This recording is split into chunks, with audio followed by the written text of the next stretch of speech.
All right, Kip, what's going on? Looks like you got the memo of wearing the blacked out Order a Man original shirt. So I'm glad to Yes, see you got my sir. email this morning on that.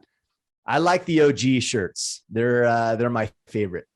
The number one selling shirt that we have in the store is it's actually this shirt, but it's the green version. The green one Yeah. sells. It was the very no, it wasn't the very first shirt. It was the third shirt that we came out. We call it the original. You have the second shirt that ever came out, Yeah. The Brotherhood. the Brotherhood, where it's down the back of Yeah. the spine. There's actually one more shirt before that, and Yeah. it looks kind of like this one that we have on right here. But if I remember correctly, it's like a gray heathered shirt, and then it has the old logo where it doesn't have Order of Man around the side, and it's like yellow because the company that did it for us got the colors wrong, and it was one of those Gildan shirt. It was the same shirt that you'd give out if you're putting together a local or a church like 5K that everybody Yeah. gets, and they're like, "This is stupid," and then they throw And it away. Or they use it as the shirt's rags. square. Yeah. It's like Yes. square and rough cotton. Yeah. Yeah. So I have seen one of those floating around, but there aren't very many of those. There's probably only one, maybe one in circulation as of right now that I know of. Yeah. Well, and I have two of the Brotherhoods Oh, you because do? and it's a testament to quality from your perspective. So I got one, and it had a slight tear on the back side of the sleeve and where that hem is, and it is a small little tear, like where Right. the Sure. I don't know, the threads came undone or whatever. Sure. And I messaged the store and said, "Hey, I got the shirt or whatever. Do you want me to send it back?" And then you or Brecken just sent a brand new shirt. So I kept both. One's for the gym, and the other one gets tucked away for special occasions. Nice. But When I you have wear to the go on a holy date with one your to the gym wife, because I don't care. Yeah, I'm like, it's the gym. when your wife wants to go on a date or you have a church baptism to go to, you bring out the special Yeah, occasion Brotherhood shirt. Got it. totally. Yeah, I meet with church leaders, and I'm like, "Oh, suit and tie? No. I wear the OG." Yeah. Right. That's right. Yeah. Well, good, man. Well, let's get to some questions. These ones are coming from our exclusive Brotherhood, the Iron Council, which at this point is closed. So if Yeah. you are interested in what we're doing, you can go check it out. The video is still up there, and then you can join an email list to get notified when we do wake up. Not wake up, when we do open up the when we wake up. I don't even know why I would say that. When we open up the Iron Council. Yeah. Yeah. So stay tuned. And when it does get open, you guys need to act, because we're not going Yeah, to just keep it open all the time. that's right. Yep, that's right. Okay. All right. Sounds good. So to learn more about that Iron Council, go to orderman.com/Iron Council. First question, Bobby Katie. If you could pick one of the four quadrants that changed your life more than the other three, which one has it been? Calibration, hands down, calibration. And I'll tell you why it's calibrate. Well, let me back up. Guys, we have four quadrants that we deal with in our lives. So we have calibration, which is getting right with yourself mentally, emotionally, spiritually. You have connection, which is the relationship we have with others. It could be an intimate relationship with your wife, for example, or a relationship with your children, colleagues, coworkers, family members, neighbors, etc., or business partners. Even that might be a connection you want to make. The third is condition. So that's your physical health, and that includes sleep and strength and stamina and cardio and nutrition and everything that goes into your physical well-being. And then we have contribution, which is becoming a man of value. Now, we loosely tie financial into that calibration, or excuse me, into the Contribution. contribution. Thank you. Into the contribution quadrant, because the more valuable you are in society or in your career, the more money you're inevitably going to make. So we include the money situation into there.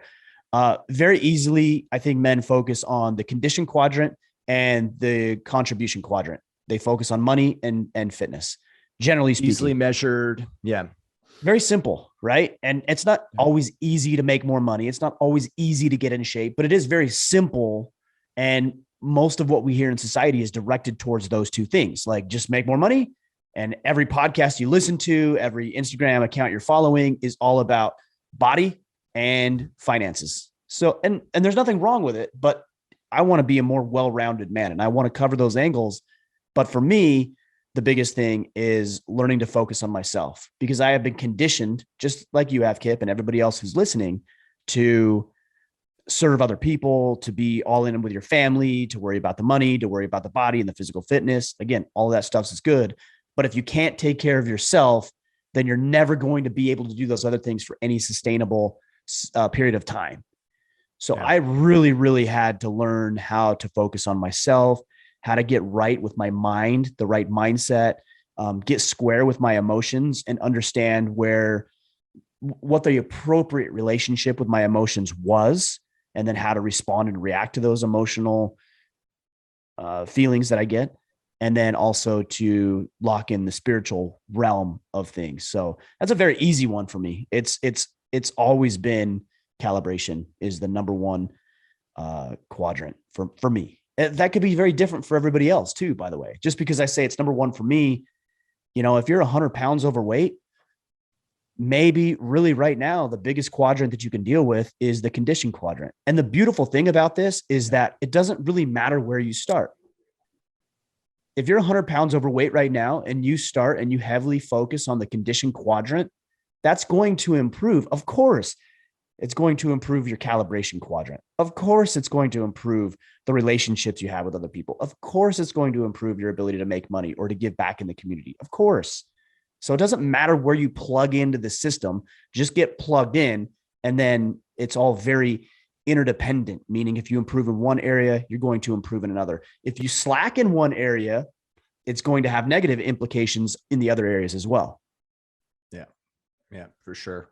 Yeah, I actually would agree. I think that quadrant is probably the most important for me as well, mostly because, well, actually, let me say it this way, is the one that requires more intentionality on my part, and thus more important.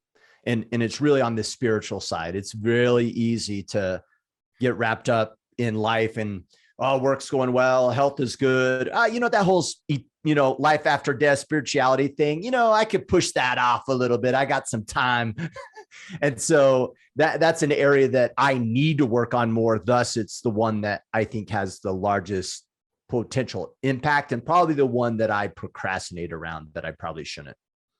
Which is a pretty good indicator that that's the area you need to focus on. I woke up this morning, and every single morning, we're recording this Monday morning, I do my battle planner every single morning without fail. And I woke up and I wrote down the things I needed to get done. And I just looked at that list and I knew instantaneously which ones I was going to procrastinate on. Yeah. I knew it. I'm like, this is what I'm going to drag my feet on.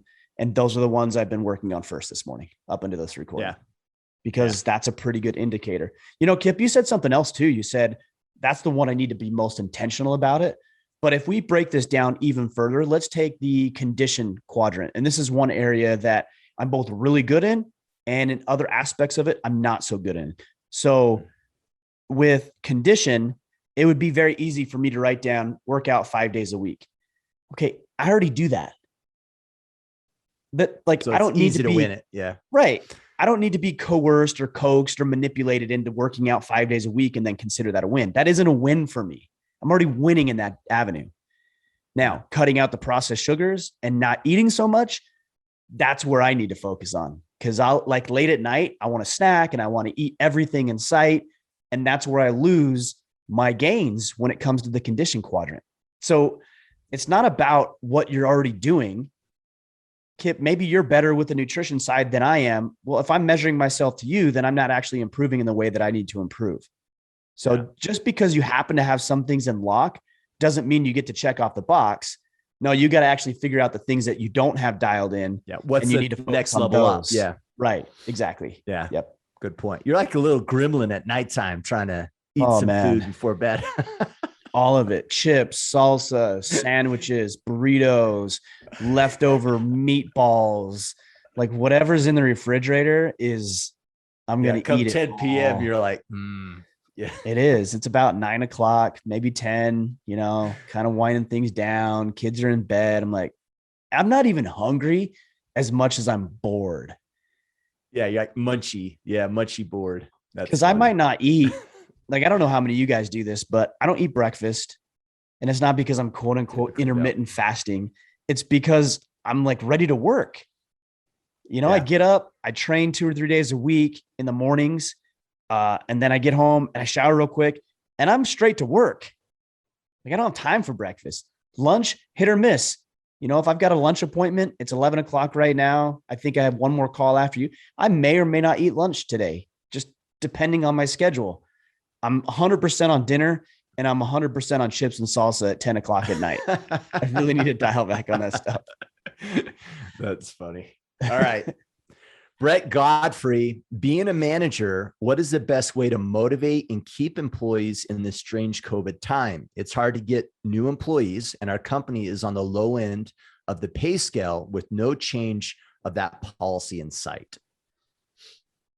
So if you're on the low end of the pay scale, I would imagine that maybe it's an entry-level position, and that's okay, by the way. I think about Burger King, which is my very first, what I would call real job, where I was working for somebody else, not my stepdad sweeping the floors of his cabinetry shop. So that's like a temporary position. And I knew that. Like they knew that. I knew that. Everybody knew that. Like you're not supposed to be flipping burgers till you're 40 years old, guys. Yeah. And now in society, it's like, oh, well, you need to make a livable wage at Burger King. Bro, you're flipping burgers. Like, you should have elevated beyond that. And I'm not saying that's dishonorable work. That's honorable work. If you're working, that's honorable work. But no, you're supposed to elevate yourself.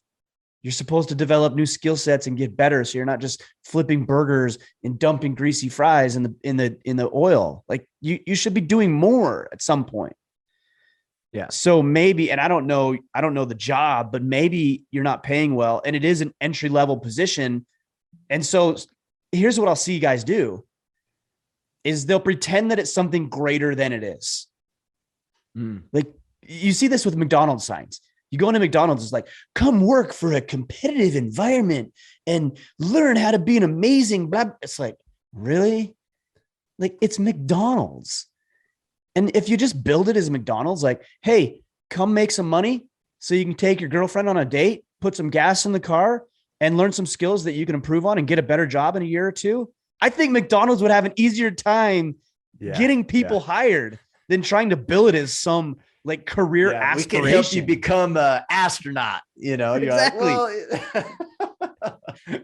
Like, well, but just like play it for real. So I don't know your position, but I would say, and you could make that funny too. Like, hey, we know you're not going to be here forever, but you got to be somewhere right now. So it might as well be here and we'll give you what you need so that when you're ready to move on, you'll be completely and ready to do that. And just know your position, know where it is. Outside of that, know what your employees want. Do they want to just come in and work 9 to 5? And by the way, that's okay. I had Pete Roberts on a week or two ago. He talked about, gosh, I'm going to forget it now. He said 3 things. There's renters. There's owners. There's one more. I'm drawing a blank right now, but there's renters and owners in life. And some people, I think he said squatters. That's what it is. Squatters, renters, and owners. So squatters are coming in and he was talking about it in the context of a business, but a squatter is going to come in and do the bare minimum to get by. They're going to play the victim card. They're going to try to squeak out every little dollar they can without having to do any work at all. Like they're the victims, right? And they're trying to get everything for nothing. A renter is somebody who is going to come in. They're going to do a good job. They're going to do their job. You're going to have to line them out, and everything you tell them to do, they're going to do exactly. And they're going to clock in right at the right time. They're going to clock out right at the right time. They're not going to stay around longer. They're not going to think about it on the evenings and weekends. They're just there to do a job, and that's fine. And then you have owners, and owners aren't necessarily the owner of the company, but somebody who comes in and owns their position. So they're thinking about it in the evenings. They're thinking about new ways to improve and get better and make things more efficient and develop new strategies. And they're going to come in, they're going to maximize their time. They're going to put in extra time. These are owners. And you don't want squatters, of course, but renters serve their purpose. Owners serve their purpose, and acknowledge who they are, acknowledge what they want, have conversations about what their goals and objectives and desires are, and then help them meet that through the work that you offer. Don't think of it just as a job. Think of it as an opportunity for this person to grow as a human being. And the more you can acknowledge that, the more you can cater your training, your conversations, the tasks that you're assigning them, because you're going to assign different people different tasks. And then you're going to filter all of the conversations through the lens of the things they want. And they're going to start making those connections and really feel empowered for being there, whether they're a renter or an owner. It doesn't really matter as long as you're focused on them and what they want. Yeah. The only thing I'd add, Brett, is like, hop online. It is a known fact. There are intrinsic motivators that are more important to a lot of people than just their salaries. And depending on the profession, right? I get that this would be different than, Burger King, entry-level positions versus professional services, but we do the same thing. We have A players and we have B players. C's, we got to get rid of. B's and A's, we need to understand their intrinsic motivators, just like a love language, what makes them tick, right? And sometimes it's working with people they love, being empowered, having flexibility of schedule or creativity or being communicated to. You would be so surprised how many employees just want to be in the know and just want to have a seat at the table to voice their opinion. And so we need to be mindful of those things. And then to what you're saying, Ryan, is like, what's their plans above and beyond the job? So then that way you can use the job as a tool to progress them in life, period, whether it involves you or involves the company or not, right? Like, understand where they're going so you can play an active role in their growth and help them, and that's the payoff, right? That's why they're sticking around, is because the company is investing in them at the same time. Yeah, it's the concept that I really like of being a servant leader. You are a leader in the capacity you are. If you weren't, you wouldn't be asking this question, I'm sure. You're an owner, you're not a renter. So serve, lead. A lot of people think that means put yourself at the top and you have all these people work for you and they're beholden to you. No, it's actually the opposite. You're beholden to them. Yep. You brought them on. You have an obligation to serve them, to lead them, to help them, to inspire them, to get them to a place they could not have imagined going on their own. And the sooner you realize that your job is just, it's a part of life, but it's an integral part of life. And it's interconnected with everything else they have going on in their lives, man, the better off everybody's going to be. So serve them, lead them, inspire them, and know what they want outside of just the job. Know what they want as human beings. For sure. Daniel LaPointe, he had a similar question. I don't know if you'd add anything to Brett's question, but what value do you, your business or yourself, have to offer new employees beyond salary and pay? Yeah. So Daniel's saying that's a question he should ask himself. Yeah. Yeah, for sure. Yeah. And if you can't answer that, okay, well, that's the problem, right? That's the problem right there. Well, and when I was at that muster, something I really liked, and it's a good mentality, is one of the questions they had like a Q&A section, and someone comes up, and you can imagine how Jocko would reply to this in Jocko's persona and language, but someone goes, hey, I'm having a hard time. And by the way, this is a major problem for us right now. My people are getting poached like there is no tomorrow. Salaries have skyrocketed. And everybody's mad scrambling for the same resources. It is a tough, at least in our industry, this is a kind of a tough time, but what a great opportunity actually that we have to shore up what kind of company we are and how we show up in the industry, and not have it be about just salaries. You know what I mean? But nonetheless, one of the questions was like, hey, I can't hire new people, right? They're always going with the higher offers from some other company. And Jocko's question back to him was, why would you want someone to work for you just because you pay more? Like, you want someone seeking you out because of the kind of company you are, because how you guys show up, because of your culture, because your dynamics within the org. Salary should be a consideration, but if an employee doesn't come work for us just because they got 10 grand more offer somewhere else, you probably don't want them. Or you need to shore up how you're showing up as a company, that the only reason why people are considering working for you is just because you offer more salary, because that's not the right, you know what I mean? There's a big difference between someone that's going to work for you because you pay more versus they want to work for you because of the kind of company you are. Yeah, but let's not pretend that that salary isn't important, you know? And so like, if you're choosing Yeah. between company A and company B and both have equivalent cultures, I'm going to choose company A that pays me more money. So, but here's an interesting thing here. If you are a culture of excellence, a culture these high performers want to be part of, what's going to happen over the long haul is you're going to actually make more money and you're going to be able to afford paying better salaries for people. Totally. Totally. And a good sign of this is when we're in the hiring process and someone goes, "Hey, I'm getting a higher offer over here, but I really want to work for you guys." Like, and then they actually have the conversation. That's a good sign. Cause then you're like, okay, like they're trying to figure out how do they work for you, but still meet the requirement of what they wanted to make salary wise. When they don't even have that conversation, that's not a good sign. They're just running for the dollar. Yeah. Well, and for that individual as a business owner or whoever's in charge of HR or whatever, you better have an answer to the question of upward mobility, I think, because generally speaking, I think high achievers are going to want to move. They're going to want to be mobile. And I'm not saying from company to company. I'm saying they're going to want to get better. They're going to want to make more money down the road. They're going to have progress. income opportunities. Yes, exactly. So if you're like, well, you know, yeah, you can make 100 grand over here, but with that other company, you're going to make 120 and you can't answer the upward mobility question or the culture question, you're screwed. Like you're never going to get that person. Yeah, for sure. All right. Andrew Workman, when looking to change career paths from a corporate 8 to 5 to self-employed small business owner and entrepreneur, what are the metrics you would suggest tracking and quantifying to prepare? And with no business to sell for an influx of cash or stopgap, do you dump money into savings and give yourself time, or do you dump money into the venture to boost output and profit? I guess it really depends on your background. So for me, I didn't really have anything to draw upon when I left my financial planning practice and started doing order of man full time, where I could say, if I dump in 10 grand into this, it's going to yield $87,500. I had no idea.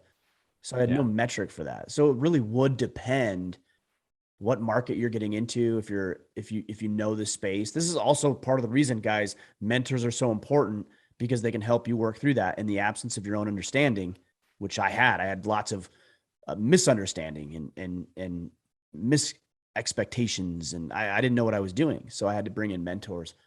So there's really two ways you can do this. Number one, there's actually more. The first one you can do is that you can replace your income entirely, right? So for the sake of math, if you're making 10 grand a month, you could wait to leave that job until you have something shored up over here, whether it's a new job or your side business is producing 10 grand a month. I wouldn't personally do that because it's going to take longer than it needs to. And you're limiting your long-term growth because you're not moving over to this other thing that you might be excited about.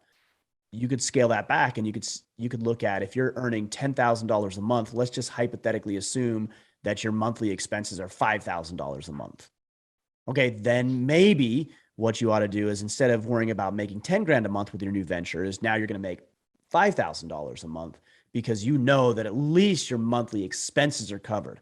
You may not have a whole lot of discretionary income after that, but at least they're covered. You could even go more aggressive. And here's how you do that. Let's say right now with your side venture, you're making $2,500 a month. Right now in your job, you're making $10,000 a month. You know your monthly expenses are $5,000 a month. So there's a discrepancy between what you're making in your side venture and your monthly expenses of $2,500. Now, what you can do is you can look at your trajectory with your side business. And you can say, well, based on the growth that we're experiencing, it's going to take me about 12 months to achieve $2,500 extra in revenue per month. I hope I'm doing the math there right. So what you could do is you could say, all right, so 2,500 times 12, what's that? We'll just say it's roughly 30,000, right? So you need to have $30,000 in the bank, because your monthly expenses are $5,000. Your income's $2,500. That's a discrepancy of $2,500 a month times 12 is 30 grand. So you need to have $30,000 set aside, and each month you need to take $2,500 out to meet the discrepancy. That's probably the way I would suggest doing it. Yeah. What I remember in the early days, what I had to do is like back in how many leads I'd have to have that got converted to opportunities, and what was my percentage of closing of opportunities, the average project size, and then how long did it typically take to kick off said project and see that revenue. That's a great way to do it. And you could do that out as a side hustle to say, okay, I can bring in, let's say 10K a month with this many leads and opportunities. This is my close rate. All right. So for me to quit my day job, that means I need this many leads. I need, 50 leads. And if I get the 50 leads on average, I'm going to close this many of them. The average project size is this. But the thing that I did wrong in the early days is not realize or not have a realistic understanding of how much longer projects always take, right? It was always like, oh, I got this project, $100,000 project. Sweet. We made 100,000. No, actually that project's going to take 6 months. It's going to get drawn out. And then, it's going to be broken up. Client might be a net 90. So I'm not even seeing paid invoices for 90 days past the date. I may not even see the money of that project until like 9 months from now. It's like, oh shit, I better have a lot more cash flow than I realized. So I would really back in, figure out what money you're making and back in, what did it take to get there? And then what are your margins on your people too? That was the other thing in the early days was like, all right, if I have a contractor and I'm paying a typical contractor rate, what was my profit margins on that resource? And this is talking around professional services, right? Versus if I hired an employee. What kind of services, Kip? What kind of professional services? It doesn't matter. Yeah. Make it dirty. Yeah. The margins were not that good. Yeah. Professional services. Yeah, professional services. But it's one of those things where there's economies of scale that kind of came into play. And I had to realize what those economies of scale were so I could project some revenues. Yeah. So. Well, and I think what you're hitting on here is don't be a little overzealous in this and assume that everything's going to go according to plan, because it isn't. Yeah. I would lean on the other direction. Yeah. Yeah. If you're going to start calculating this, like it's going to take longer, it's going to be more expensive. Just know that's the case. Again, mentors, consultants, coaching, this all comes into play. Here's another consideration too, Kip. Let's say right now you're working 80-20. So you're working 80% in your primary business as an owner, employee, whatever, and 20% of your working time is spent in your side venture. There's nothing to say that you can't flip that on its head. Right. So there might be opportunities where you think, all right, well, like I'm in a pretty good scenario. I want to hedge my bet a little bit. So I'm going to go 80% with my side venture now. And then I'm going to talk with the company I'm working with and say, hey, I'm doing this thing over here and I'm going to go full time, or I'm going to really put a lot of time and energy into this. There may be opportunities for you to go part-time, especially in this economy. Either you're going to leave or go part-time. They might just take you part-time. Or maybe maybe you can be a consultant for that company. And now you're contract back to them. Exactly. Yeah. So now you're consulting them on a 20%, 25% basis just to bring in some additional revenue while you ramp this up full time over here. So think about flipping that completely on its head too. That might be especially again, in this market where people are hurting for great employees. If you go to an organization and say, hey, I'm considering leaving, but I would like to stick around for 20 to 30% of what I'm working right now, they may just take you up on that offer. Totally. Especially if you're the employee that's killing it, right? If you're killing it at work, you could go to your boss in most cases and say, hey, you know what? I got this side hustle I want to work on. It's really exciting. Can I cut back? Without a doubt, they're going to go, yeah, totally makes sense. Like, let me know how we can support you, because they want to see you win. So, yep. Well, They may want to see you win and they don't want to see themselves lose. And so your interests are very much in alignment in that scenario. And that creates a win-win for you guys. Yeah. Good call. All right. John Wells, all these questions are kind of like related. It's kind of funny. John Wells, what best practices do you suggest implementing when starting a new business for marketing yourself? So practices around marketing yourself when starting a new business. I really think you should spend a lot of time thinking about who you want to serve specifically. And please don't say, I want to serve successful people. Okay. Like I want to work with successful people. No shit. Okay. Like we understand that. That's a given. Like I want to work with people who can who have enough money to pay me for my services. Okay, got it. Check. Kind of goes without saving. Yeah. Right.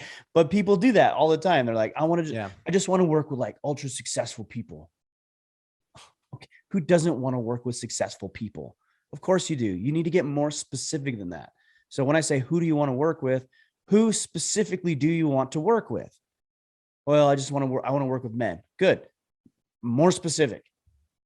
Are these divorced men? Are they single men? Are they young men learning to improve in their careers? Are they men who are looking into retirement? Are they men who want to start a new business? Like what are you talking about? So get as narrow and specific as you can. And that's scary because what you're doing with the first thing I'm telling you to do is you're disqualifying a lot of people in the market. 100%. That's exactly what you're doing. But here's the fear. Here's the unrealized fear. Let's say your potential market is 1 million people because it's so broad and wide. So you're like 1 million, I could serve 1 million people. Well, you're assuming those 1 million people would even want to work with you.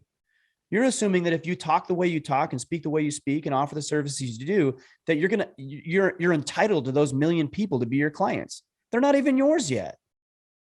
Or alternatively, you could speak in such a way because you're crystal clear on the small niched market of who you want to serve, that out of the 1 million, maybe you whittle it down to 100,000 people, and 50 of those 100,000 want to work with you because you offer the specific micro service that they need.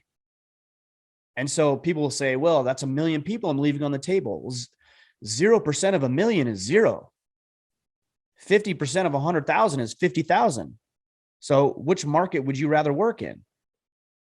Any sane person is going to say, I'll take 50% of 100,000 versus 0 of 1 million. Exactly. So narrow it down. Then start thinking about what services you offer specific, not to the 1 million, but to the 10 or the 100,000 people. What specific solutions and why is it you who are uniquely qualified to do that?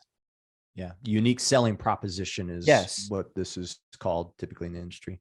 And then there's one other point that's very, very important. You've got to plant your flag.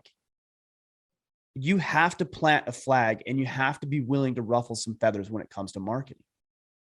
If you're so broad and so generalized and so watered down, and you're worried about offending other people and hurting other people's feelings and excluding or ostracizing large swaths of the economy or the market, you're going to be boring and nobody's going to listen to you. That's why Order of Man does so well, is because I know exactly what we stand for. I know what we don't stand for. I've never shied away from either one of those conversations. And every time somebody comes and says something counter to what we're doing, at least I'm willing to make a stand. Like, at least I have some balls. You know, you may not agree with it, but you can't not respect the fact that I believe in what it is I'm saying. And are you willing to do that? And if you're not, then you're not going to be a good marketer, because you're talking about it specifically from the marketing perspective. You have to know exactly who you serve, the problems, exactly what problems they're dealing with, the exact solutions you offer, and then what hill you stand on, which one you're willing to fight for and which one you're willing to die for, regardless of how other people feel about that. And being successful is not a byproduct of pissing people off, but being successful is a byproduct of your willingness to piss people off if they don't fit into your demographic. Because if you're not willing to do that, you're never going to say and do the right things that are going to really resonate with that 100,000 person market. Yeah. Yeah. I see that. I was at the gym. Well, I'm at the gym all the time, but a few weeks ago, it was funny. They have these TVs all the time. I'm at the gym all the time. I'm going to show you that structure. Obviously you are, of course. You didn't even need to say that, Kip. We just all knew that. Yeah. But they have these TVs up, right? And on the TVs, it's like, you know, hey, we're closed these days or whatever. And then they have this employee of the month, and they celebrate this employee. And I immediately went, you have it all wrong. Does anyone in this gym working out care about that employee? No. And the reality of it is that it's not. And we sometimes approach marketing from the perspective of, let us market how we're the hero. No. What your clients want to hear as how they're going to be the hero and you're going to help them. Good point. And so in that example, what I would have loved to hear is gym member of the month, client of the month. And it was a picture of some of the guy, one of the ladies or guys lost 50 pounds this past quarter and they're killing it. And there's a picture of them on there. Now you're talking. Now I'm like, yes, this is what I'm part of. Right. And I think you do this too. In the Iron Council, it's like, hey, you're part of the brotherhood. This is about you guys winning. Right. We're servants, or we're helping you. We're Obi-Wan Kenobis. You know, they're the Anakin Skywalker. Well, I shouldn't use Anakin. They're the Luke Skywalkers. Right. And so, and a great resource on this is the Story Brand, about making your marketing material to your customers about how they're the hero and you're going to help them become the hero, not you. And we have to be present to that in the work that we do. People put their careers on the line when they hire us. They have this idea like, hey, I have a solution to a problem. We're going to hire these guys. We screw up, it affects them big time, right? Our job should be 100%. How do we let them win? How do we get them to win? And it could be everyone from the stakeholder or the sponsor that brought you in down to the people on the project. How do you make sure that they're winning in their jobs? Because when all is said and done and gone, you're going to be gone, right? Project's over. You're going to move on. They buy your product. You're going to move on. But how are they winning when you're not around? It's awesome. It's awesome. I mean, I love that. I would even take it a step. Well, I would take it even a step further, just riffing on what you were saying about the client or the person of the month, is do like a 10-minute segment on them and have that playing on a loop in the gym. You know, so I go in there to ride a bike or to do some lifts, and I see Kip on there and he's lost 50 pounds and he's doing this and that. I'm like, holy shit, that's awesome. Totally. You know, one thing I thought CrossFit about, does this, right? With like the leaderboard. That's their way of saying, here's the winners, here's the heroes in the gym. They're not going, our top trainer this month is so-and-so. Who, we don't care. Nobody cares. Right? They're all there for themselves. Yeah. I thought about this. This was about 2 months ago. I brought my truck into a dealership, and because I wanted to get the thing Line-X on the bed of the truck. And so they're like, yeah, drop it off or whatever. And another dealership called me because I had a friend, and he's like, hey, don't drop it off. We'll just come pick it up and we'll give you a brand new rental car. Boom. Immediate win on their part. Right. Yeah. So they come over with a quote unquote electric Mustang, which is an oxymoron. Yeah, that's right. That's a whole other conversation. I'm like, bro, if you were smart, actually, here's you wanted to buy at the end of the day. Here's a good marketing tactic, guys. Listen, dealerships, listen. If a guy who is, you know, a conservative, family values, he's got a large family, he has a beard, he shoots guns, he hunts, he owns a Chevy 3/4 ton, probably don't bring an electric Mustang to his house for a rental. Maybe what you should consider is, I don't know, bringing the brand new 3/4 ton Chevy over and seeing what he thinks of that. You freaking moron. Like, what a lost opportunity. Regardless, totally. It was a one up to bring the car over. So they brought it over. They missed the boat, but it was a good effort. So they bring it over, and then 2 days later, whatever it was, a day or two later, and they were really quick about it. They bring the truck over. It looks great. You know, the Line-X is good. It looks nice. They did a really professional job. And I get in my truck, and to be honest, I'm a little disappointed because my truck is still dirty. Yeah. And that's how I gave it to him. Yeah, all it would have taken is a freaking $5 car wash and a $20 detail to run a vacuum through there, wipe the windows down. And I'm not saying I expected it, but I was like, damn, they missed out. All they had to do was not even detail, just vacuum the inside of my car and put an air freshener in it and wipe the windows down and do an outdoor, like all they had to do. And they missed it. What a missed opportunity. So guys, if you're marketing, look for these little cues, these little subtle triggers, these little things that aren't going to cost you a whole lot of money or time or energy that will go such a long way. We all know, because we've heard it over and over again, it's significantly easier to retain a current customer than it is to get a new one. And it's significantly easier to get a customer who's been referred to you than it is to go out and market for somebody you've never met before. Totally. Like go the Totally. extra mile. And there's little things that you can do, like a car wash that would have, look, next time I buy a car, like I don't know where I'm going to go, but I'll tell you what, if they went an extra mile, I would have been like, oh, 100%. Next time I buy a vehicle, I'm buying it there. Last Totally. vehicle I bought, we didn't buy it there. We bought it in New Hampshire. Yeah. We used to call this, or I used to, or we still actually do it, but like, what's the wow factor? And we'll do this before projects. Here's the scope. Here's the expectation. This is what we need to do. Now, how do we wow them? Right. Because wowing them isn't just doing what we said we would do. Let's get this shit done. No, it's above a month ahead of schedule. Yes. Let's provide this even better product. Like figure out how you wow them. You want a client to be finished working with you and go, that was awesome.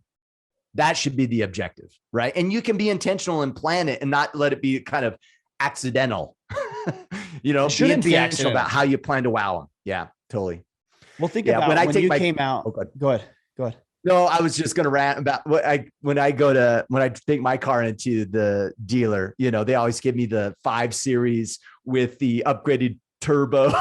You know what I mean? And I'm kind of well played, because all day I'm like, damn, I want this car. Because they're smart. They're smart. They're intentional. And it doesn't make it gaming it. It means I care about you enough to be interested in what you're interested in. If they would have brought that, like I said, that 2021 3/4 ton over, I wouldn't have felt manipulated. I'd be like, man, these guys really care about me. They know me. Like they gave me a brand new truck that I would be interested in. But think about what we did with the main event, Kip. Like you were here at the main event. Like when you walked in, I wanted everybody to say, wow. But here's the interesting thing.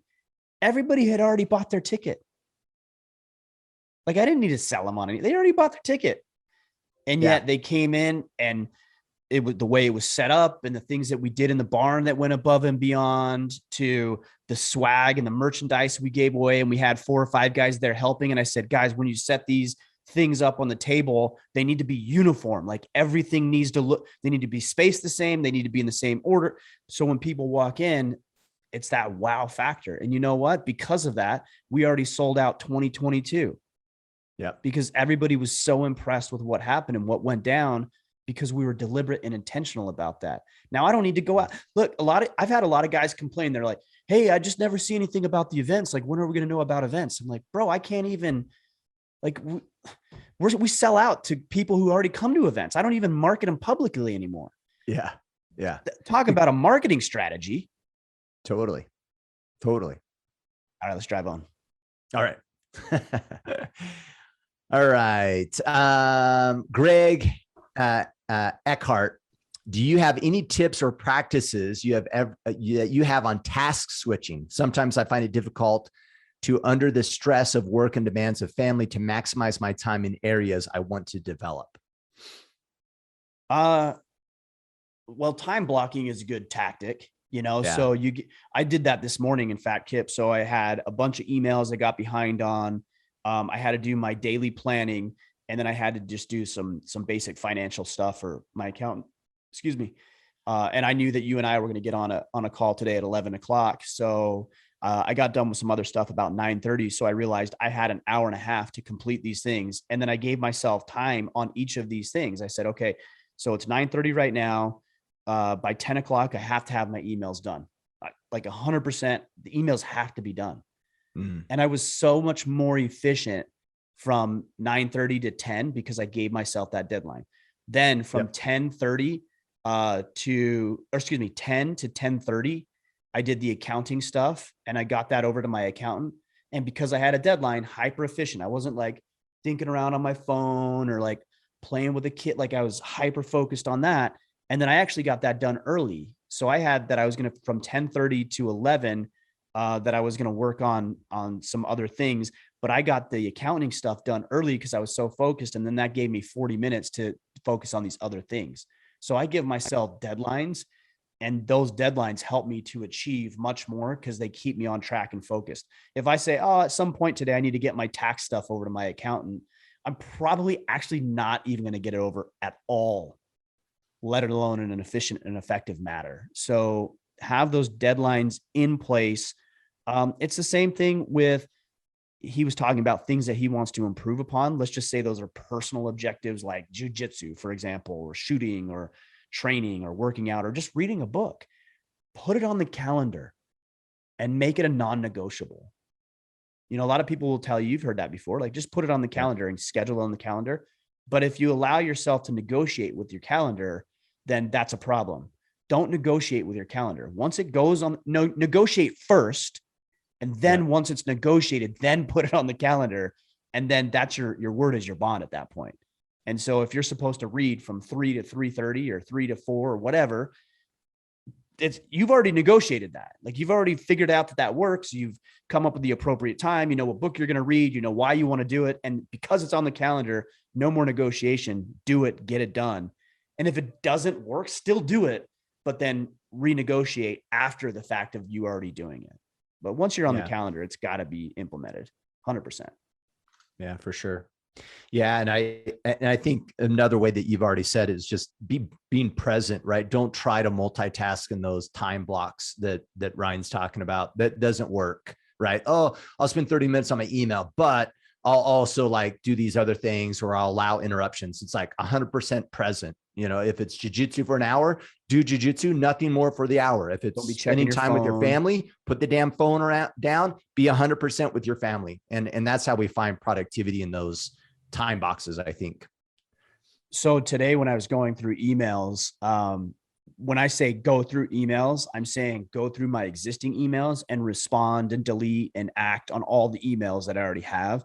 That to me isn't sending out new emails, because that's a different task. Yeah. That's reaching out to people. That's lead gen or impressions or whatever. Yeah, right. Totally. So I had a guy that I needed to call today. In fact, I just needed to email him, and I was sitting there doing my emails, like punching away, cranking all these things out. And I'm like, oh, I got to get a hold of Kyle. And I almost sent an email. I'm like, no. Now's not the time to do it. And I don't know if you can see this or not. Like right there, that says Kyle, believe it or not, in my own writing. But as I was doing my emails, I always have a notepad by me. So here's a tactic. And I just wrote Kyle. So I'm doing my emails, wrote Kyle, go back to my emails. And then once I was done with my emails, responding and everything, right before you and I jumped on the call, I came back to this. I'm like, oh yeah, Kyle. And I sent him an email real quick before we jumped on. But that was after I got everything else done. So anything that you're not doing in the moment, you need to have a system in place, whether it's a notepad or a battle planner or an app on your phone where and I don't like an app on your phone, because that actually takes me longer to pull up an app on my phone and type contact Kyle versus just writing it on a notepad, Kyle. So put that stuff off, and there's an appropriate time for it. It's like my grandma and my mom used to say all the time, there's a place for everything and everything in its place. That's one thing my mom and grandma used to tell me all the time, a place for everything and everything in its place. And anything that doesn't have a place, find a place for it. And I'm not just talking about physical possessions. I'm talking about your activities, tasks, and your actions as well. Yep. Mm-hmm. Yeah, for sure. And I think, and then you could even lean on Stephen Covey, using a master task list, reviewing that list and assigning it to the next day. Andy Frisella's power list. I mean, there's a level of prioritization and execute here where, yes, you could do time box windows, but is it the most important thing? And if it's not, then well, obviously prioritizing and making sure you're working on the urgent and important items first and not getting distracted by fun tasks. I think that's a critical point as well. Well, what's funny is the other day, so I was working on a project, and Eli and I were working on a project, and I said, hey, Eli, I need you to go grab my good screwdriver, because I have a lot of screwdrivers, and then I have my good screwdriver. Do you hide that one from your kids at all? I don't hide it. It's just in the right place. So I said, I need you to go grab my good screwdriver. It's downstairs in the house basement. It's the second drawer down on the left. So he goes in, he runs in, he grabs it. He comes back up. He's like, here you go, Dad. I'm like, cool, thanks. He's like, how did you know where it was? And I said, because there's a place for everything and everything in its place. Everything that you do should be so efficient that you could explain it to a 10-year-old child and they could find it or access it or utilize it just as easily as you could, because there's a system that you have in place. My wife occasionally will plan something on Friday. And she's like, yeah, I was going to plan this thing, but I did it here because I know on Friday at this time you're doing that thing. Right. Because every Friday I do that one thing. And every Friday, that's what I'm doing. And we talk about it and it's on our shared calendar and there's no guesswork. Everybody knows. And it's just robotic at that point. Yeah. Like it.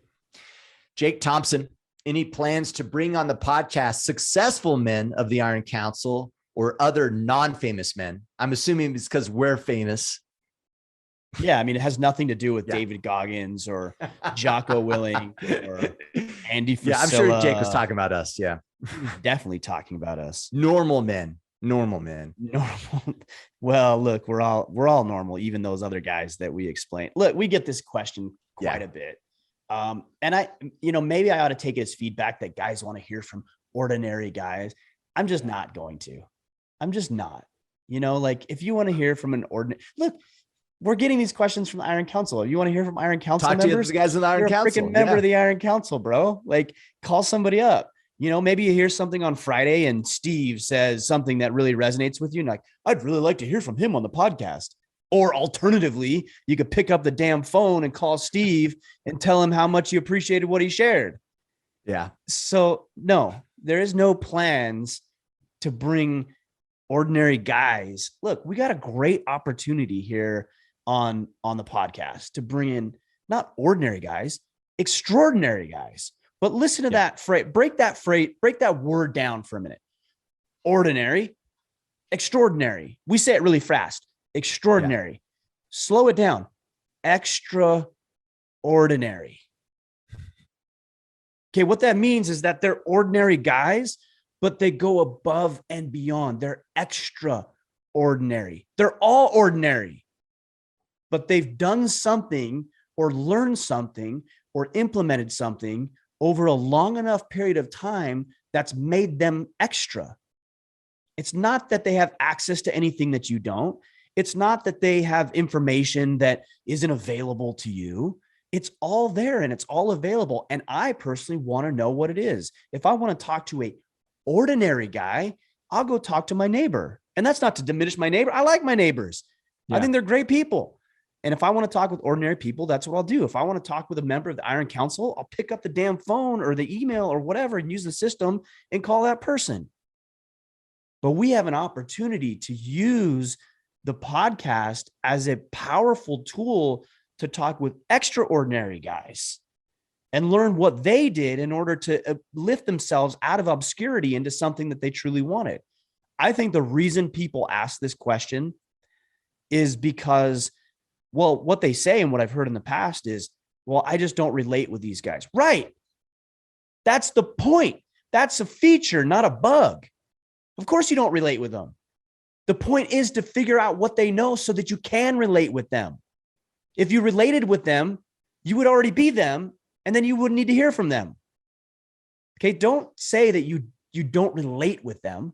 What does relating with somebody have to do with you learning from them? Yeah. Or you implement, but here's what we do, and this is what we do, and I think probably it's a human condition, but I think maybe more so in modern times, is that we dismiss what they did to achieve it. So you take a guy like Andy Frisella and you're like, well, Andy, he's got first form. And so, of course, all these exceptions, I can't possibly be like him. Yeah. Yeah. Like go listen to his story. I mean, he's been on the podcast multiple times and going to visit with him next week. Go listen to his story. Listen to David Goggins, listen, Jocko Willink. Like he was a young kid at some point, clueless young kid, didn't know what he wanted to do, joined the SEALs, had to go through that, took his licks, busted, got his chops busted. Like he went through it just like you and I went through it. Yeah. He might be a few steps ahead. So, okay, good. Like, I want to know, what did you do?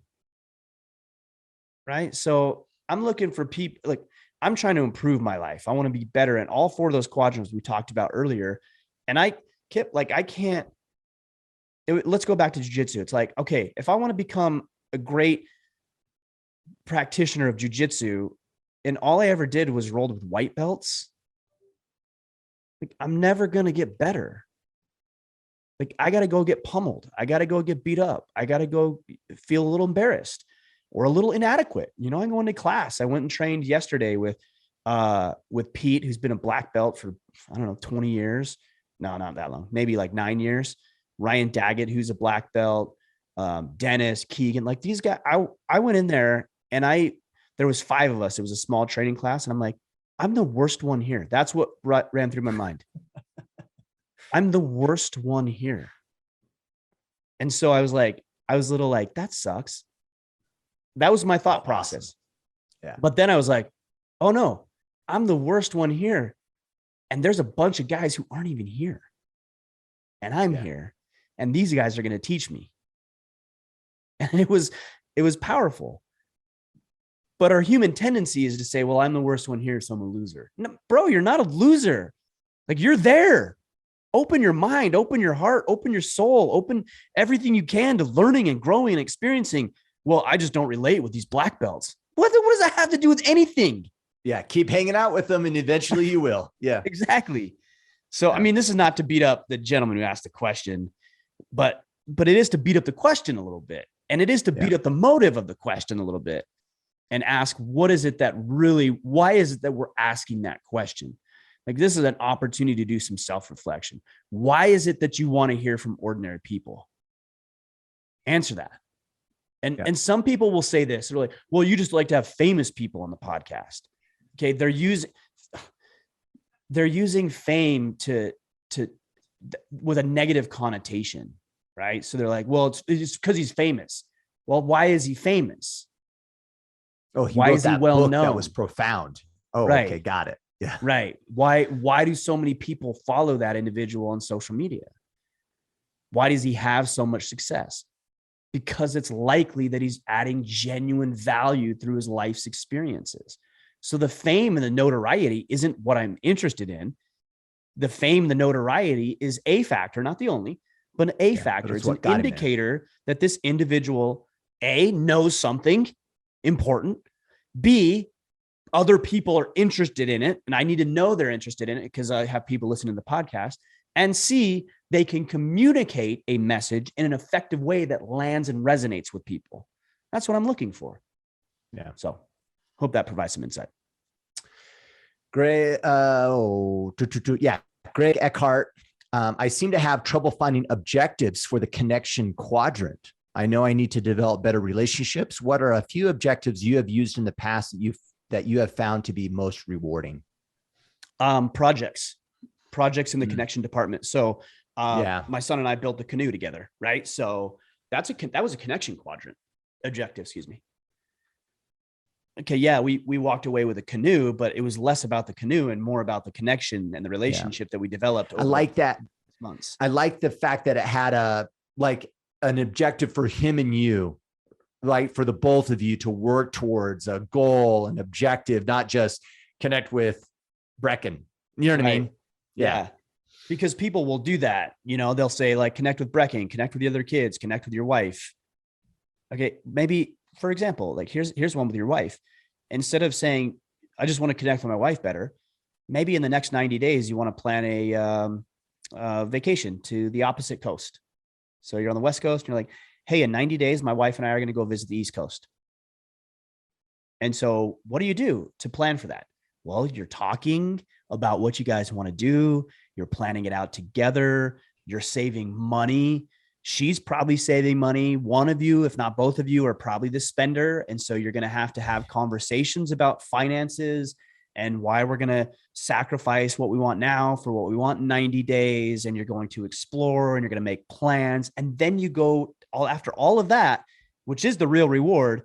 Then you get to go experience it together and it's much more meaningful. And you're like, hey, we stayed at this hotel. Remember when we were talking about this? Or, whoa, look at this beach. Like, it's way better than I thought it was when we looked at it 90 days ago. So I really like having some sort of project or tangible result. And then I allow that result to grow the relationship, to work together. One actually I've seen you and Asia do is, I know you guys work out a lot together, or you have, you go for marathons or bike, like that's cool. Like, to me, that's a connection objective because you're doing that together. Like you're feeding off of each other, you're sacrificing for each other, you're learning about one another, you're holding each other accountable, you're pushing, you're inspiring, you're motivating. And then you go run the marathon together and you celebrate together. Like, how could you not be closer after that? Yeah, for sure. For sure. So if she I just think speed up, she's so damn slow. I know. She was saying the same thing about you, Kip, actually. So I believe it. Right, she's faster on the bike than I am, actually. I'm the slow one. But let's do jujitsu and let's see how it really ends up. Yeah. You may be able to run faster than me, but I can choke you unconscious. But once I catch up to you, you're dead. But yeah, I like projects. I would say look for a project that you guys can do, and don't make it a 10-year project. Make it a 90-day project. You know, like if it's kids, like projects like Pinewood Derby, silly, small, but awesome too, right? Like build an awesome Pinewood Derby car together, or build a boat or whatever. But just look for projects, and then you can backfill with all the relationships and conversations and everything else that comes through the project you're doing. Yeah, I like it. All right, Daniel Lapointe, what's the number one relationship calling for your attention in your life right now? Kind of a fun question. I don't know if there's one calling for me necessarily, but I spend a lot of time with my older son. Like you guys all know that. And so I'm feeling this quarter, and as we roll into 2022, to really spend and make sure that I'm spending enough time and have projects with my other children. So for me, it's making sure that I round that out and realize that I'm not a parent of a single child. I'm a parent of 4 children, and I need to give them equal emphasis and weight and focus. So that's something that I really see moving into this quarter and the end of next quarter as well. Copy. All right, Michael Van Ness, how to put the right boundaries in place with new people you interact with, meet, and do business with. I constantly find myself getting taken advantage of and stolen from, whether it's my time, money, resources, and abilities. I know being a man on an island in a business accomplishes nothing, and I need people in order to achieve my goals, but I'm also tired of feeling taken advantage of constantly. You know, when it comes to professional relationships, there might be things that you can't not do altogether. Like I'm not going to work with you. But right, because it's a professional client advisor relationship. Yeah. Like it's like you can't just like put in a complete boundary up. It just might not happen. But time boundaries are also effective. And you need, again, we talked about this when it came to negotiating your calendar. So I'm just going to tell you a little bit about a scenario that I've been going through over the past 2 weeks, because I think it'll help. I get a lot of requests, as you might imagine, for my time and energy and attention. People that want to have me on their podcasts, other people who want me to do some coaching with them, some that I've already agreed to doing and some that I haven't. And so I get a lot of bombardment with my time and attention and energy. And I want to be helpful. You know, I want to add value to people's lives. I want to be a resource. I want to be helpful, just like I imagine you do. And because I want to be helpful, sometimes I overcommit to things that I shouldn't be overcommitting to. So this morning I had a couple of emails as I was going through my emails. I told you earlier. One, he's a friend of mine, and he said, "Hey, I would like to do some individual coaching." He's been a coaching client in the past. And he's like, "I want to do some one-on-one coaching about this and that and this." And at first I was like, yeah, cool. Like I almost felt obligated to do it. There was some sort of obligation. And I remember one thing I've been working on this quarter is just protecting and managing my time a bit better. So I wrote a very respectful email to him and I said, "Listen, I would love to help you. When I saw that email come through, I was really excited, but I have so much on my plate right now, and I need to dedicate, and I've made the decision to dedicate all of my time and energy and attention towards these resources. So as much as I was really excited about the email that you sent and the request for help, I am not going to be able to do that right now. But I wish you the best." And I was like, God, that was so hard for me to send. It was hard. It was way harder than it should have been for me to send. But it was hard because I have a hard time saying no to people. And he wrote back something very respectful. He's like, "Hey, you know what? I wish we could, but I really respect and appreciate your focus and the fact that you were straight with me." I had another friend 3 weeks ago reached out, and I've helped him a little bit. He's writing a book, and I've helped him a little bit with the book writing process. And he emailed me, said, "Hey, I've got my book done and I'm really looking to build out my book team and I want you on it. And what I want you to do is read, 3 chapters per week or whatever, and talk about with these other people about some feedback and what's good and what you don't like and how we can improve." And I wanted to be helpful. I wanted to help him. He's a friend, man. I want him to thrive. I want him to succeed. I want him to win. I know I can't commit to doing it. So I wrote him a text because he texted me about it. And I said, "Brother, look, I'm really excited to have helped you up to this point. I'm really excited for your book, but I know that what you're asking of me, I won't be able to complete. I won't be able to read the book. And even if I do, I won't be able to dedicate a bunch of time. And so what you need from me, I am unwilling to offer right now. I've got my head down on so many other projects. And I think it would be better for you to find somebody else who could be more committed to what you need than I can." Such a hard text for me to send. Yeah. And he wrote back and he's like, "Ryan, I really, really appreciate your response." He's like, "You've taught me something. I need to get better at what you just did because I struggle with the same thing." And so both of those instances, and I know it's just anecdotal, but both of those instances worked out favorably. And those people walked away with, I think, a better impression of me than a worse. It would be worse if I said yes to it and then didn't do it. And so time constraints and boundaries are really, really important. Look at your calendar. And if somebody comes to you and says, "Kip, you've done this to me," I'm like, "Hey, Kip, I can't meet on Monday because I have this thing going on. Can you do Wednesday at 3?" And you're very clear about it. "Hey, I can't do Wednesday at 3 because I've got client meetings, but I could do Thursday from 9 to 11.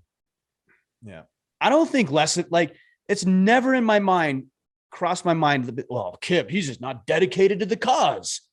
Yeah. I think less of him. He's not going to do that. And I've never thought that. I've like, oh, he's a man who actually respects himself and his calendar. Yeah. So if I want it to work, then, right? Yeah, exactly. So if I want to work with him, and I do, then I have to do Thursday at 9 to 11, or we need to find a time that's going to be work mutually for both of us. And I think clients are very much the same way. I look at the real estate market, for example, and I know a lot of real estate agents, and it's funny to me that they're just like at their like beck and call of all these like their potential clients. Like, "My clients can only meet Saturday. I don't want to work Saturdays." Who told you that? Like, who told you that clients can only meet on Saturday or Sunday? I used to believe that in my financial planning practice. "Well, can you meet at Thursday evening at 6? And I was like, "Yeah."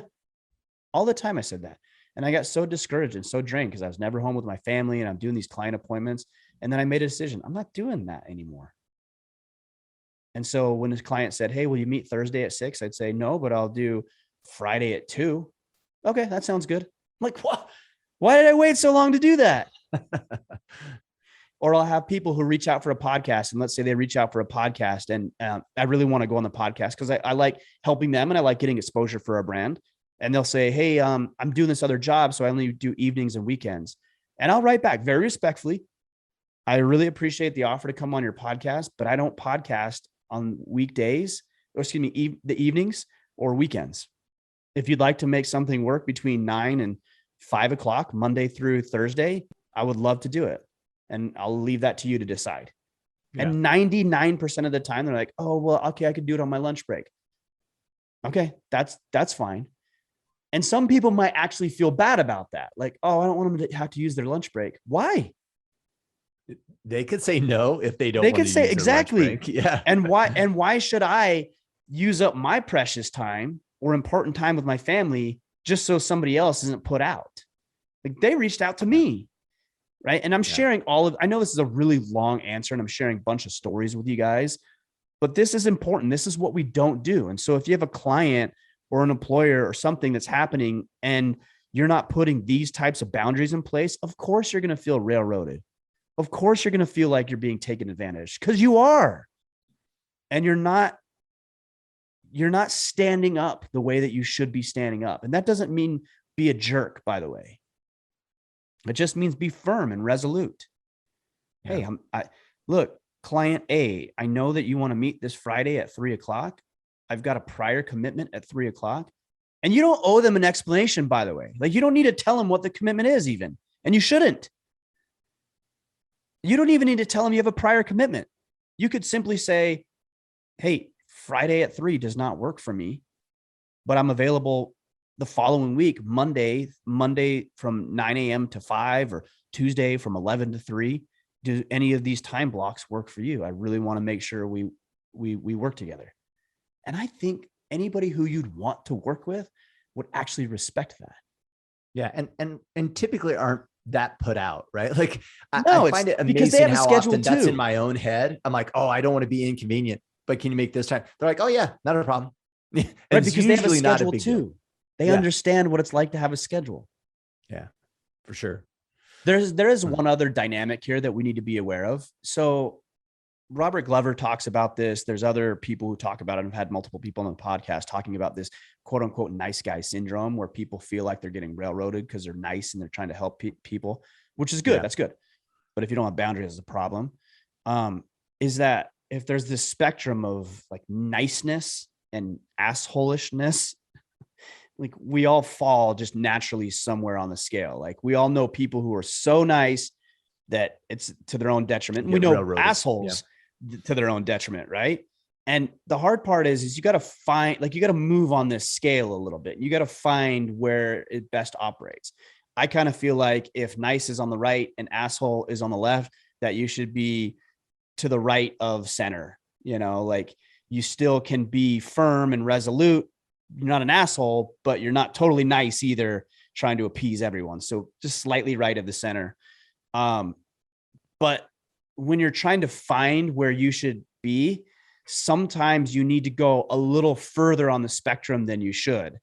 So sometimes you do need to cross over into asshole territory so that you can find out where it is. Because if you never cross over into asshole territory, you're never going to know what that line is. So it's your impression of asshole might not be accurate, right? Like, it's not just accurate at all. Being forthright and clear communication by default, most people go, oh, that's being a jerk. Well, no, it's really not actually. Right. So you need to find it, and you can only find it by playing with it a little bit. Right. And so you need to experiment with where that spectrum is and where you sit on it. Yeah, that makes sense. Jason Smith, what are some ways we can keep our pride in check? I've realized over time that a lot of the feedback I have not been able to receive was due to my defensive kicking up when my pride was challenged. Is this something that comes in time, or are there ways we can daily keep it in control? Oh, daily is well, there's two strategies. There's very simple, two strategies. Every day, do something that you're uncomfortable with. That would check your ego. Yeah, where you're not going to be good at it. Yeah.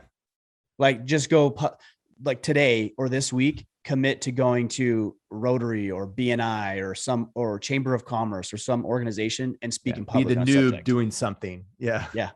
Yeah. Or this evening or sometime this week, go to your very first jujitsu class. Like that's super easy. Just go somewhere where you're a beginner. And then here's the second point. Every day in every environment, you should be asking thoughtful questions just for the sake of learning, so like not for the sake of hearing yourself talk, but for learning, for growing, expanding. When I'm at jujitsu, for example, every evening that we train, we usually do some instruction towards the end of class, and we go through different scenarios or things that we learned while we were rolling. And so we ask those thoughtful questions. And, occasionally somebody will ask a question where it's like, really? Like, I mean, like we all know the answer to that question. Yeah. You're not even asking. Stop them from doing that. Yeah. Yeah. Or just a question you're not even asking honestly, because maybe you're just doing it because you like the sound of your voice, or like you already know the answer. But like we all know when people do that. But ask thoughtful questions about something that transpired. Or here's another one. Just be curious about people.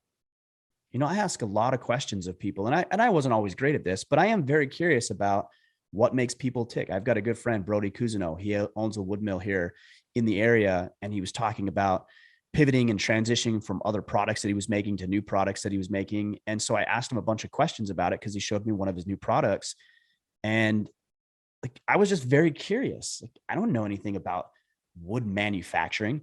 or how the robots work or how employees. And then I had some own questions about our products that we're making available and how he calculates his profit and loss. Like I don't know that stuff. He knows that stuff. So ask thoughtful questions with the spirit of learning, and you're never going to come across as somebody who's arrogant, and you're going to let that ego get out of your way. So again, three things: do something every day, or every day that you're new at, that pushes you outside of your comfort zone. Number two, ask thoughtful questions. And number three, be curious about people and experiences. That's what I'd say. Cool. All right. Mark Wood.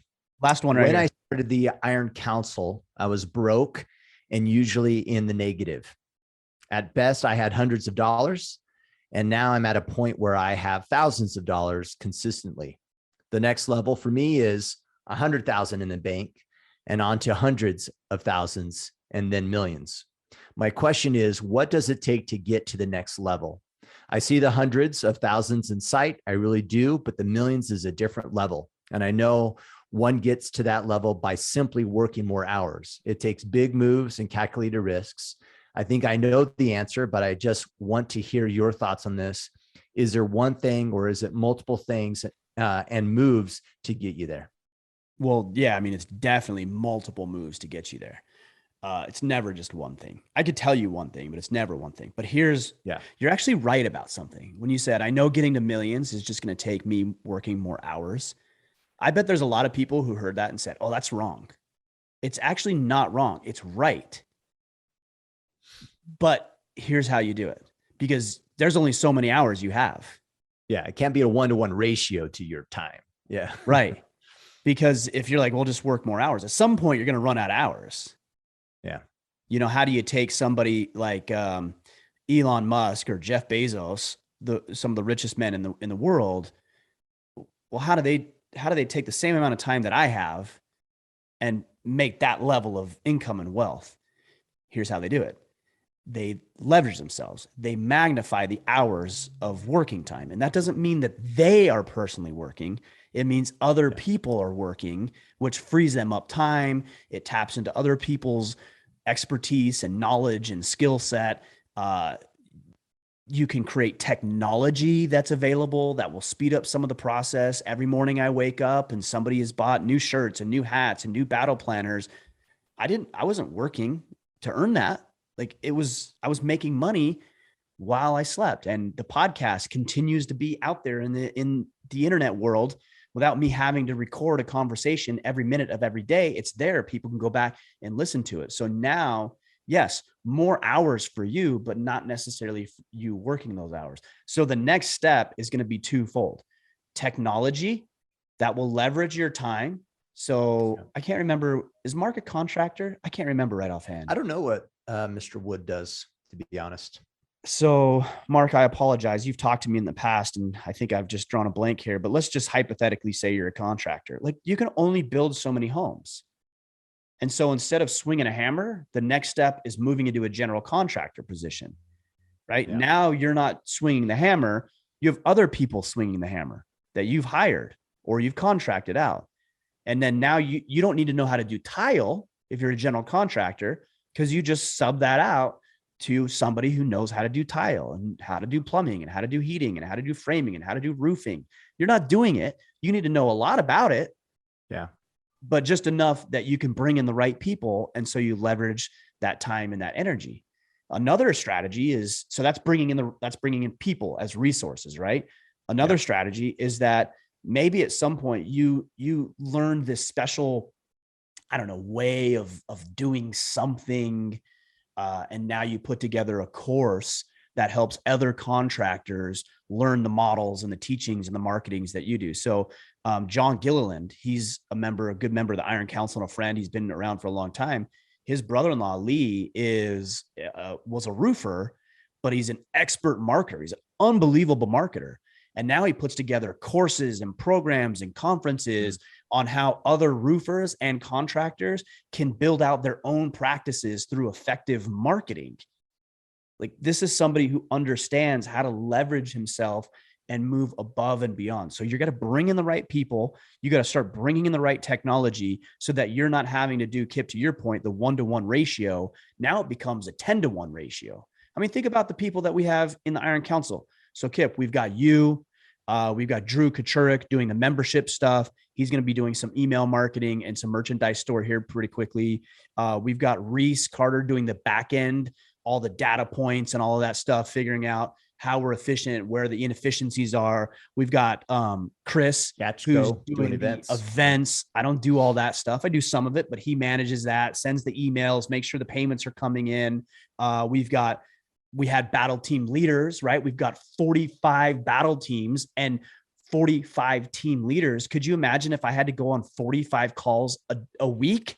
It would be impossible, right? Yeah. And we have those 10 plus mentors that provide services to the battle team leaders. Yeah, that's right. Yep. So I'm realizing that the best way to elevate anything that you're doing, and then of course, make more income in the meantime, is to utilize technology and other people to help you leverage your own time, talents, and abilities. And that's where you start to take it to the next level, like we have done here. And we will continue to do as we move down this path. Yeah, for sure. Right, sir. You got a jet sales calls. Yeah. All right. You should hire a sales team to do sales. There is a sales team. This is This is my bi-weekly, what we call it, our sales speed dating, where I hop on a call and they hop on every 10 minutes and give me updates. Cool. I do the same thing with our battle team leader mentors, right? It's like 20 minutes. We chat, we figure it out. We get on track. Good. Go. Next guy. We do it again. Yep. Exactly. Right in line with the question from Mark. So if you guys want to be killing it like Mark is and join us in Iron Council, or at least learn about the Iron Council, I should say, go to orderman.com/Iron Council. Just keep in mind that we're not accepting any current memberships at this moment, but you might want to sign up for a newsletter so that way you can stay in contact and be ready to join us when we open that back up in the future. To connect with us on Facebook, go to facebook.com/group/Order of Man. And of course, to get your merch for the holidays, you can get your Order Man swag from the store. That's store.orderofman.com. And of course, you can follow Mr. Mickler on the socials at Ryan Mickler. That's Michler on Twitter and the Gram. What else? Well done. Well said. I remember those early days where you had to write it all down and it was very clunky. Now I know how to pronounce your name and know how to spell it. It took 3 years, but all right, you guys, appreciate you. Great questions today. We'll keep going. And until then, go out there, take action, and become the man you are meant to be.